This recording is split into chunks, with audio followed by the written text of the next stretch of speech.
Hello everybody. I'm making this video because every single day, literally, I am getting messages from people that are newly floxed. I love your messages. Keep them coming. My goal with this advocacy was always, in my mind, to help at least one person, if I could save one person. But I think now that I've helped a lot of people, not just one person, and I want to continue to help a lot of people. So every time you reach out to me on your behalf or a family member or friend's behalf, you are learning from me, and then you are going to teach others.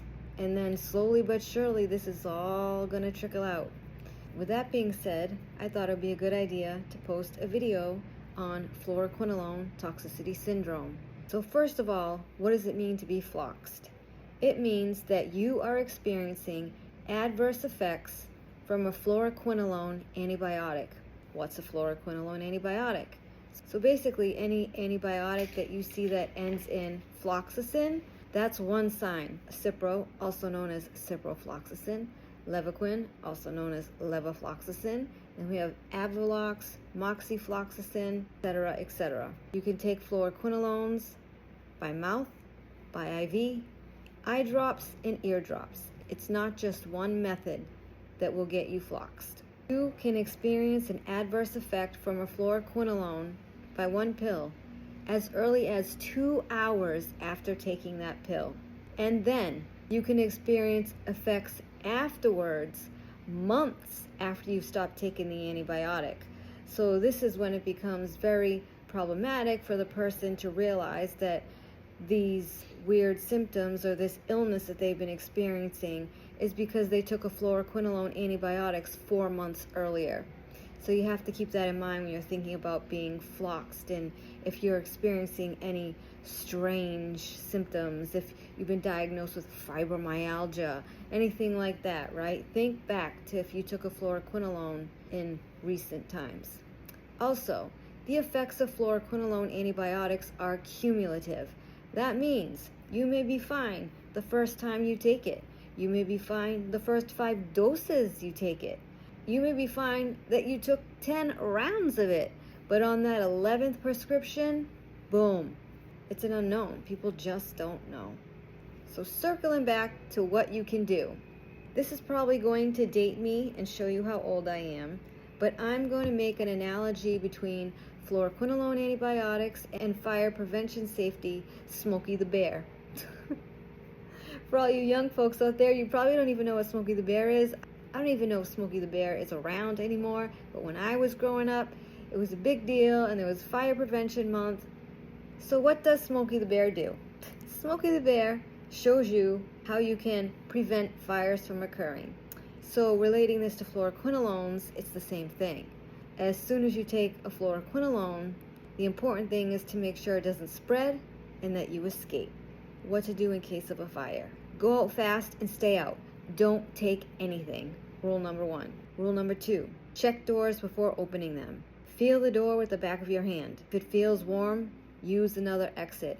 Don't open the door. Number 3. Crawl low under the smoke.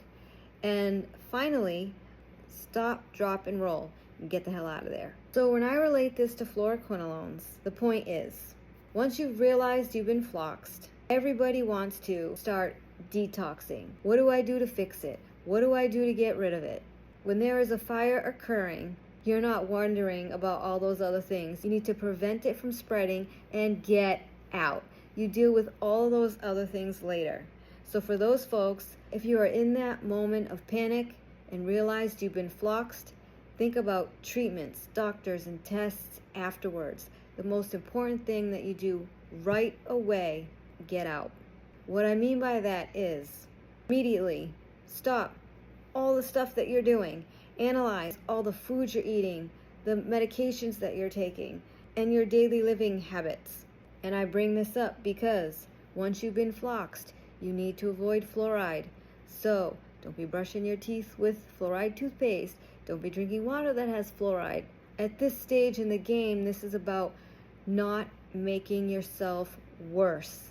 Because the worse you get, the harder it may be to recover from fluoroquinolone toxicity. I've spoken to a lot of people lately about MRIs. Do not get gadolinium. Gadolinium is contrast dye in an MRI. You can still have an MRI if you need one, but get it without contrast. I'm telling you, this could make the difference. Once you've been floxed and you are already poisoned, you don't need to add more toxicity to the fluoride that's already in your body. So, MRI, okay. Contrast, no. If you have to say you're allergic to it, say you're allergic to it. But do not get contrast after you have been floxed. And the other critical things, when you are in the emergency room being checked because you are scared and you have no idea what is going on, do not take any kind of NSAIDs.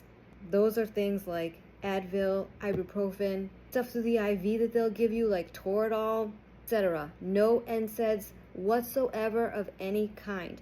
This is an effort to make sure that you're not worsening your toxicity. Another thing that's really big, it's no steroids, unless it is absolutely life or death. And if you can, stop taking other medications that have fluoride in them, or avoid medications that have fluoride. An example, diflucan. I don't know what it is about diflucan after a fluoroquinolone, but it is bad. And diflucan, it has fluoride in it. There are other alternatives to diflucan.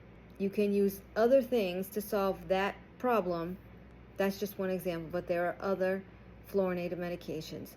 You can check out thetruthaboutfluoride.com, which is where I go to check if medication has fluoride in it. So I think I'm going to wrap it up there. The point of my message is, when you first realize you've been floxed, there's a fire. Get out, okay? Worry about that other stuff later. What doctors you're going to see, what detox protocols you're going to take. That's step 2. Step 1 is stop. Stop it from spreading. And so, again, real quick, avoid fluoride in toothpaste, water, in medications if you can. Do not take any medications if you can. Going forward, they're going to have fluoride in them. Do not take any NSAIDs. Avoid steroids, and no contrast in an MRI if you can. I am not a doctor. I am not telling you what to do. I'm giving you advice as someone that is floxed and has made these mistakes because I didn't know. If I had seen a video like this, first of all, I would have never taken Cipro and never became disabled. But if I did and saw a video like this, I would have known the things to do to not make it worse. I didn't know. I had a ton of MRIs after I was floxed. The doctors told me to take NSAIDs. They give you stuff through the IVs. It goes on. And I just kept getting sicker and sicker and sicker after I got floxed. And this is why. So, again, this is for educational purposes only. You can always take my advice or leave it. I'm speaking from personal experience and just trying to make sure that you all do not suffer the same fate that I did or any of my other friends that are suffering from fluoroquinolone toxicity syndrome. You can always reach out to me. Be safe. Thank you, everybody.